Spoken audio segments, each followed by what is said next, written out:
نحمده ونصلي على رسوله الكريم اما بعد فاعوذ باللہ من الشیطان الرجیم بسم اللہ الرحمن الرحیم۔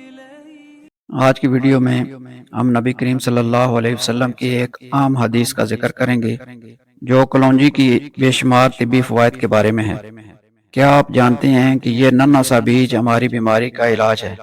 آئیے سنتے ہیں نبی کریم صلی اللہ علیہ وسلم کے فرامین اور ان کا عملی استعمال۔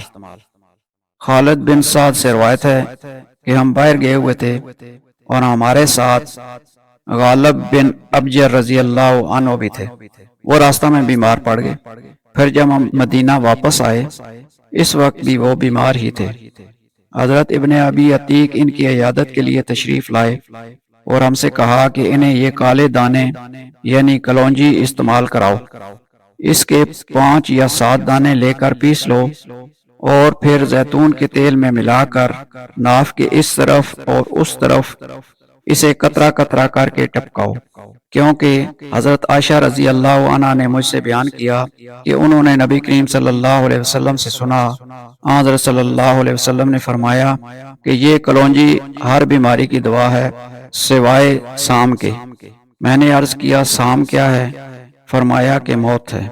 صحیح بخاری حدیث نمبر 5687۔ اگر آپ کو یہ ویڈیو پسند آئی ہے تو ہمارے چینل کو سبسکرائب کریں اور مزید اسلامی معلومات کے لیے بیل آئیکن کو دبائیں۔ اللہ آپ کو ہمیشہ صحت مند رکھے، آمین یا رب العالمین۔ اللہ تعالی ہمیں دین کی صحیح سمجھ عطا فرمائے اور عمل کی توفیق دے، آمین۔ وآخر دعوانا ان الحمد للہ رب العالمین۔